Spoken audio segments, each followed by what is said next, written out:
Caner Tip Tuesday, and this week we're going to take a look at how CaneFlow gives you the keys to striking and locking and a whole nother world of possibility. But before we do that, a warm welcome as always to those who are new to the channel. Go ahead and hit the subscribe button and hit that little bell icon so that you don't miss any future content. We can tell by some of the comments on some of the videos that perhaps you're not subscribed, as that is referenced elsewhere. Also, take advantage of the #1 no cost, the free resource. You want to text the letters CCC, which stand for Cane Clarity Call, to 305-745-7839 so that we can jump on a phone call, find out where you're at, whether you're a brand new beginner or you're an instructor and you want to learn how to serve your audience best.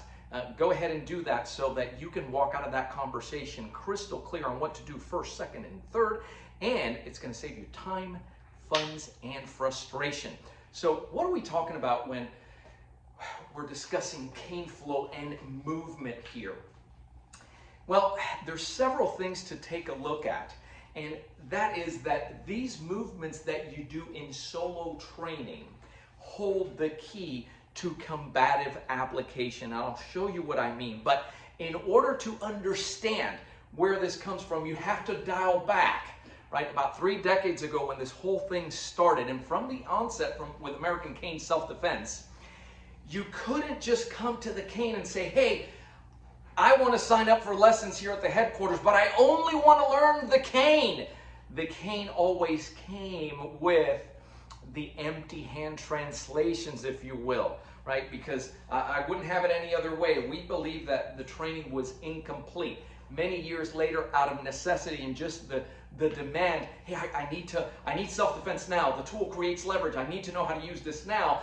That's where you're taking from something that is this big and varied, and you're taking components to suit the need. But let's take any one of the movements. You see, this is very common, right? This type of movement where you're doing figure eights, stabbing and coming here. What are we doing? Let's just take a small sampling of that, and let's tilt that camera a little bit so that we can take a look here at the feet. Notice that when I do something like that, I do this movement and come down. Well, ACSD students will automatically tell you that this over here, a figure eight, is composed of power shot #1 and power shot #5. If you're new to ACSD, essentially your first step is to master a power, speed, and accuracy with a power shot template. Something very practical that you can learn in just your first 2 to 2.5 hours of training. So this movement here obviously is striking.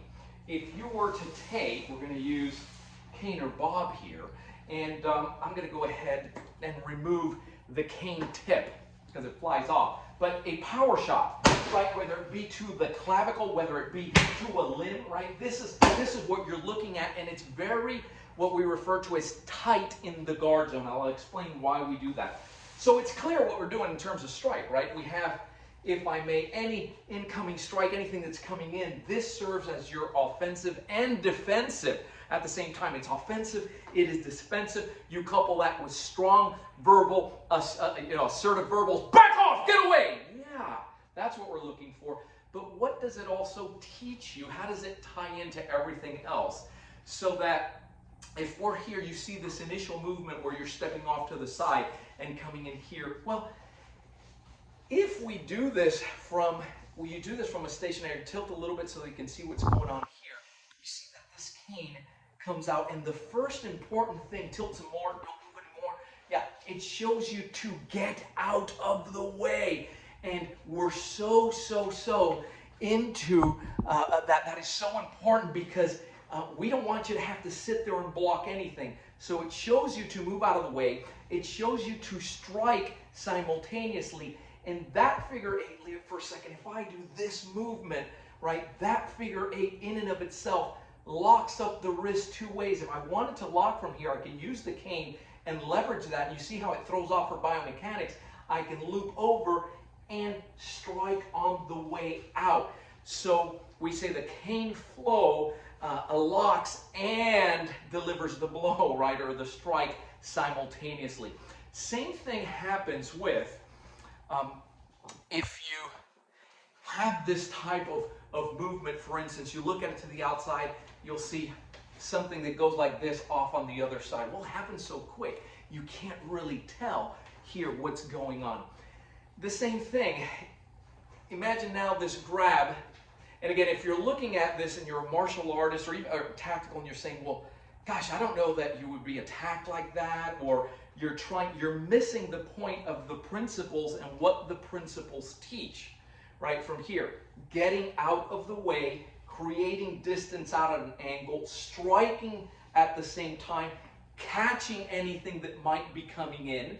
For instance, look at the hand maneuver so that you guys see when we're doing something like this and you say, boy, what is all that they're doing with the handling? Why would you have something like that?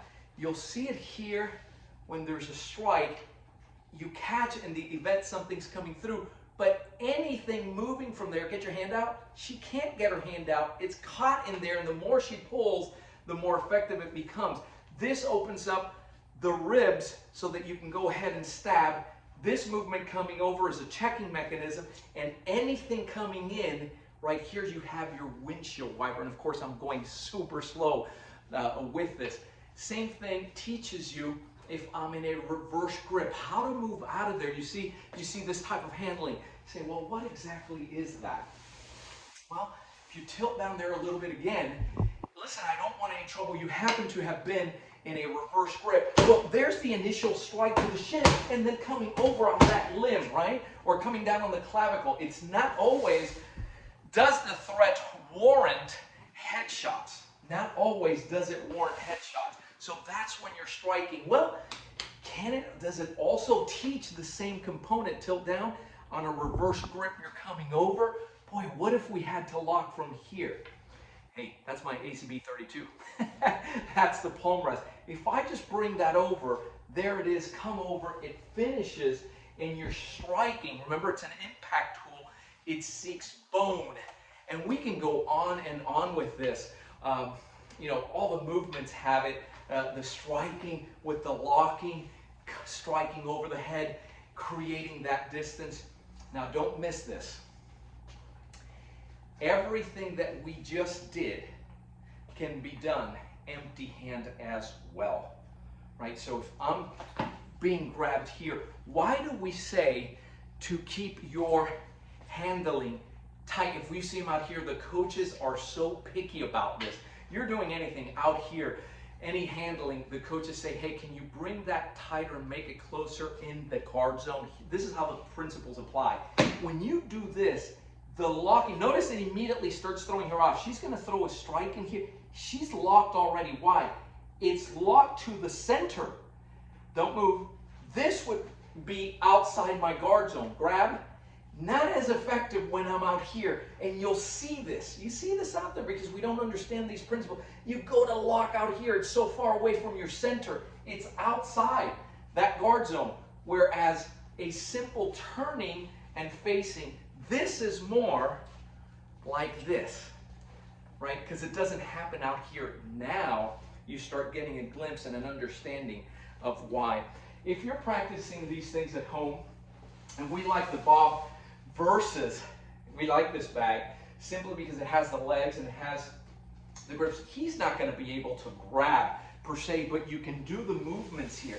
He's pretty easy to maneuver once. See, you can get somewhat of a kinesthetic feel, some of what we did, right? So if I do this, this would be the application. You see something like this, and I know I'm going quick because it's not designed and possible that you're going to get this without the foundation, but just to give you an idea, when you see these types of movements that are coming in here, and you see our caners moving around, the strike that comes in, she throws, pop, there's your lock. There's your strike mechanism, right? You're taking out that, and then, well, go to Bob and kind of get somewhat, right, of a feel for what we can do here, right? And practice that over and start getting an understanding so it lends itself well to solo training. And for those that have limitations, you have injuries, the big word there is circumvent. You take the principles and you come as you are, and we take those principles and apply them. And there's a reason for that, and it's real simple. Criminals don't care. Okay, well guys, how do we get started with all this? And take advantage of that call. It doesn't cost you a penny, and it's going to just bring clarity to all the questions that you have. Everything from, hey, I live in XYZ part of the world. There's no certified ACSD cane coaches here. How do I get trained? We'll show you how to do that, how effective it is, and how, while you're asking these questions, which are valid, caners are getting trained all over the world. Also, what cane do I start off with? What do you recommend? Here's a secret. You don't need all those canes. What do we need it for most now? We'll go over that step by step regardless of where you are. And again, texting CCC to 305-745-7839. I'm Joe Robaina for American Cane Self-Defense. Thanks for watching. Keep caning. Stay safe.